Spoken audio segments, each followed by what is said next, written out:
Hello students, প্রতিদিনের মতো আজকে আবার আমি হাজির হয়েছি একটি নতুন ভিডিও নিয়ে। আজকে আমি আলোচনা করব সিক্স সেমিস্টার জিই সোশ্যোলজির সিলেবাস নিয়ে। আজকে আলোচনা করব। তোমরা যারা আমার চ্যানেলে নতুন তারা চ্যানেলটিকে সাবস্ক্রাইব করে নিবে, তাহলে সবার আগে নোটিফিকেশন তোমাদের কাছে পৌঁছে যাবে। আরেকটি বিষয় হলো, আমি কিন্তু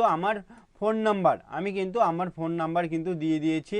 তোমরা চাইলে কিন্তু এই নাম্বারে আমার সাথে যোগাযোগ করতে পারবে। আচ্ছা, কি বলছে জিই পেপার 2 এ এখানে তোমাদের কি কি বিষয় পড়তে হবে? ইউনিট নাম্বার 1 এ পড়তে হবে জনসংখ্যার অধ্যয়ন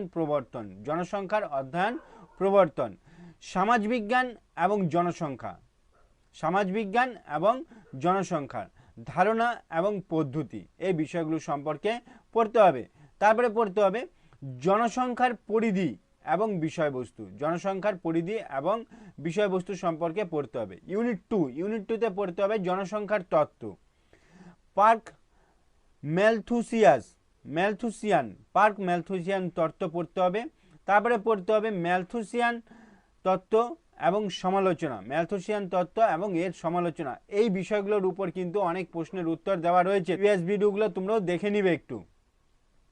তারপরে বলছে পোস্ট ম্যালথুসিয়ান তত্ত্ব, মার্ক্সবাদী তত্ত্ব। তারপরে পড়তে হবে ইউনিট 3 তোমাদের যেগুলো পড়তে হবে, ইউনিট 3 পড়তে হবে জনসংখ্যা, সামাজিক কাঠামো এবং এর প্রক্রিয়া, এই বিষয়গুলো কিন্তু পড়তে হবে।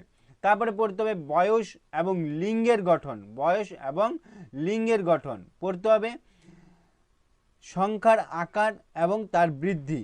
তারপরে পড়তে হবে উর্বরতা উচ্চ বৃদ্ধির কারণ, প্রজনন, মৃত্যুহার এবং এর উচ্চ মৃত্যুর কারণ, মৃত্যুহার হ্রাসের সাম্প্রতিক প্রবণতা, এই বিষয়গুলো সম্পর্কে পড়তে হবে। ইউনিট নাম্বার 4 পড়তে হবে জনসংখ্যার গতিবিদ্যা উন্নয়নের জন্য সীমাবদ্ধতা এবং সম্পদ হিসাবে জনসংখ্যার প্রোগ্রাম নীতি, এই বিষয়গুলো কিন্তু সম্পর্কে তোমাদের পড়তে হবে। তারপরে পড়তে হবে জিই পেপার 2B। তোমরা যদি জিই পড়তে না চাও, পেপার 2B অপশনাল রয়েছে, তোমরা এটাও পড়তে পারো। এখানে কি বলছে? এখানে পড়তে হবে ইউনিট নাম্বার 1 আন্তঃসংযুক্ত কাজ এবং শিল্প, মৌলিক ধারণা, কাজের আচরণ, কাজের পরিবেশ, কাজের নৈতিকতা এবং কাজের সংস্কৃতি, এই বিষয়গুলো সম্পর্কে পড়তে হবে। তারপরে পড়তে হবে শিল্প, গ্লোবাল পরিস্থিতিতে শিল্প বোঝা, আভ্যন্তরীণ এবং ব্যবহারিক পরিবেশ। ইউনিট 2 পড়তে হবে শিল্প সংস্কৃতি এবং সংগঠনের ফর্ম।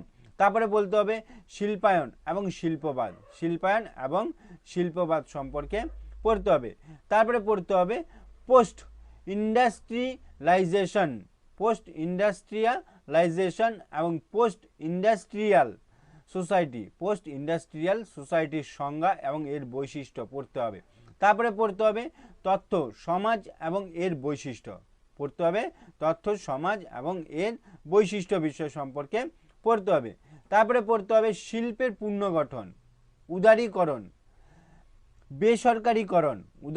পড়তে হবে, বেসরকারীকরণ এবং তার সাথে পড়তে হবে বিশ্বায়ন, অর্থ এবং এর বৈশিষ্ট্য কি, এই বিষয়গুলো কিন্তু তোমাদের এবছর পড়তে হবে। তারপরে কাজের উপর প্রযুক্তির প্রভাব, অটোমেশন এবং কাজ, শিল্প সম্পর্ক এবং কাজ। তারপরে ইউনিট 3 পড়তে হবে কাজের মাত্রার মধ্যে কি পড়তে হবে? ভারতীয় কাজ এবং শ্রমিকদের প্রকৃতি, ভারতীয় শ্রমিকদের লিঙ্গমাত্রা, এই বিষয়গুলো কিন্তু তোমাদের পড়তে হবে। তারপরে পড়তে হবে আনুষ্ঠানিক সেক্টরে কাজ, ভারতে অবনৈতিক এবং কি হয়েছিল জোরপূর্বক কর্মী বাহিনী, ভারতে অবনৈতিক এবং জোরপূর্বক কর্মী বাহিনী, এই বিষয়গুলো সম্পর্কে কিন্তু তোমাদের পড়তে হবে ভিডিওটি ভালো লাগলে লাইক করবে এবং বন্ধুদেরকে শেয়ার করে দিবে। আজকে এই পর্যন্তই, পরের ভিডিওতে আবার দেখা হবে।